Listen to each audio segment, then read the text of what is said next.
Hello guys, this is your girl Bridget Echo and you're welcome to Obodo TV. Today I'm going to be talking about childcare abroad.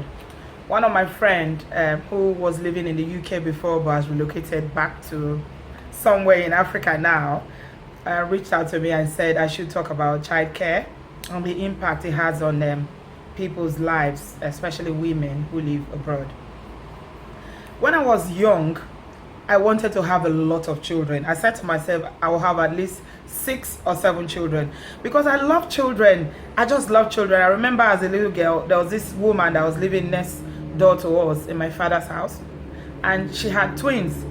So I used to go there every day. I was in primary school. Whenever I come back from school, I will go to that woman's house. I will carry the babies. I'll put one on my back. I'll hold one. My mom will be looking for me everywhere. It got to a point that, I was every free time I had, I was in that woman's house because I love those children so much. I'm sure they are, very big adults now, probably married. So I just love children. There's something so beautiful about children. Their heart is pure. They are very loving. There's everything good about them. So I love children. So I said to myself, when I grow up, I'm going to have at least 7 or 6 children. That's what I said to myself. Lo and behold, that was before I came to Obodo. In Obodo, people cannot have plenty children, not because they don't want to. When we were young, when we hear stories about white people who don't have children, they choose not to have children, we'll be wondering in Africa, what kind of life is that?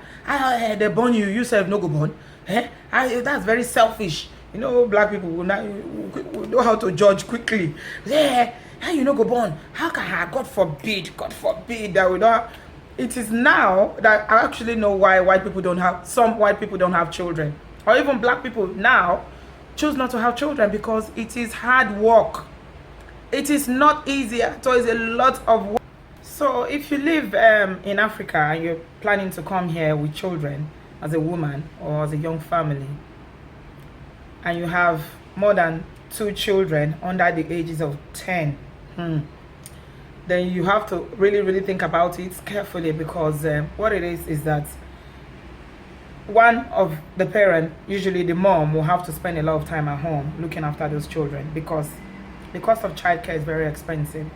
If you're planning to relocate here and you've got children, you might not be able to work, because at the end of the day, the cost of paying for them to go to nursery or daycare or minder will be all your salary or even more. So at the end of the day, there's no need for you to go out there to work. So it does impact on a woman significantly if you have children. So like I was saying about my own, dream of having all these plenty children, when I came to Obodo, that's when I realized that if you have children, you can't work. You have to stay in Africa. It doesn't affect you if you have children. It doesn't stop you apart from the normal maternity that you're going to go on. When your maternity is over, you go back to work. You are surrounded by people. Your mother-in-law will be there, or your own mom or aunties, or or you have nannies. People have nannies who can look after their children while they go to work. So it doesn't really impact on you professionally as a woman as such if you have children.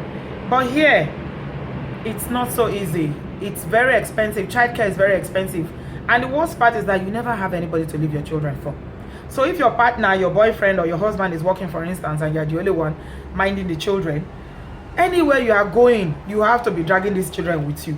If you're going to the toilet, you probably have to take them beside toilet. There's nobody that you say, can I leave these children with you? Let me quickly run to the supermarket. There is no one that you're going to be able to leave you, except you have a local, community around you. Even those people that you have around you, sometimes we charge. I remember one woman I used to keep my children with. Sometimes I'll say, just to take to school, you will pay. Even if they are not registered minders, you will still have to pay them, because that's the way they survive as well. They are making money from it. So nobody's going to look after your child while you go somewhere and say, let me quickly go here and come. For where you have to pay, and it's expensive. So childcare, it's a significant issue for women or for young families who live abroad.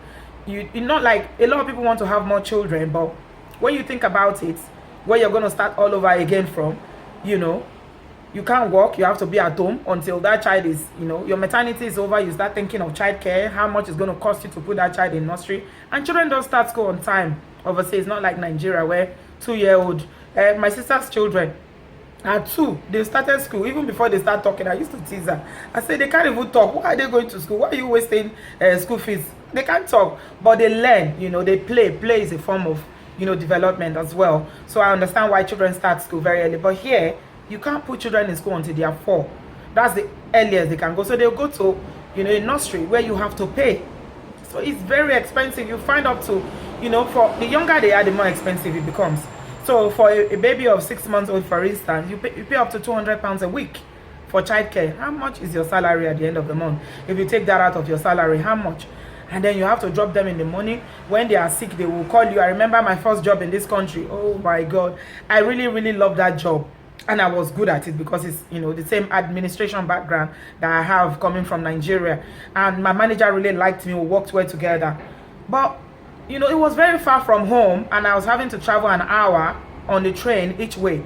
But my child was very, very young. He was going to nursery, and every single thing they will call me. Oh, he's having headache. He's having temperature. He's having flu. I will have to be running to call. At a point, the stress was just too much for me. I couldn't. I had to resign.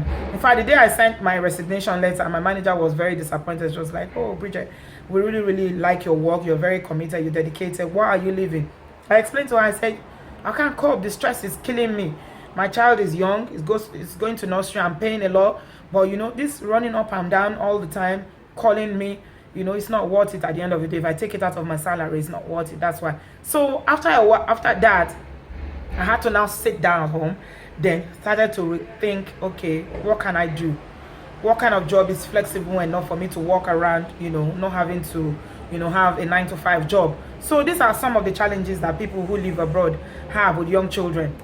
And if you're coming here, you need to also look at, if you have children who are in primary school, for instance, or secondary school, you need to look at the academic calendar of the country that you're going to. Wherever country, because sometimes the calendars are not the same. I know UK and Nigeria have a similar kind of school calendar for both primary and secondary school, but there are still some weeks off. It's not completely the same. So you need to check, for instance, at what year or the children are going into, what time the school term starts, what year they are going to be admitted into, because school here, that's another thing, is the year that determines the class they're going to go into. So you don't have that big gap. If your child is born before August, then they will start on the same year. But anything as after August, then they will have to lose a year. It means that it's the next year that they will start school. So you find that most children in class, they're always about the same age. So that's another thing. They don't just admit children like that. They look at the date of birth and when they were born before they can admit them. So you need to check if you're moving abroad to see what the calendar is, the academic calendar for both secondary and primary school, and how it's going to affect you. It does really, really impact on you as a woman.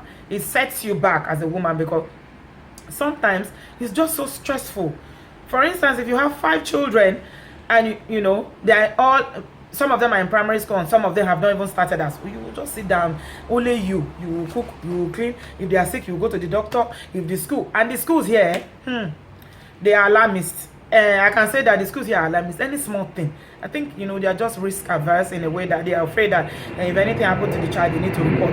Any small thing, if the child cough, they will call the parent. You need to come and pick him up. That's every parent's nightmare in this country. When you live abroad, the school, your child's school ringing you. Once you just see the phone call, your heart will be beating. What are they calling me for again now? They might say he's falling, he had an accident in the playground, he's having temperature. One day they called me from school that my younger son was not well, that I should come and pick him up. When I came, I saw him, he was playing. They removed him from school and they put him with a nurse. And he was there playing, eating crepes and drinking. I said, in my mind, I was like, this is the person that is sick. If this one is sick, how come he's able to eat and drink? We'll go home. It was all right, but they tend to do that a lot. When the child complains that or they have temperature, they will just call you straight away because they are not allowed to administer any medication on their own for the child, except the child has got any medications that they come into the school with, of which must be prescribed by the GP with instructions on how to administer. That's the only medication they can administer. They can't just buy paracetamol and give your child because they are sick. They are not allowed to do that. So that's one of the issues of that affects women and the childcare issues that people who live abroad face.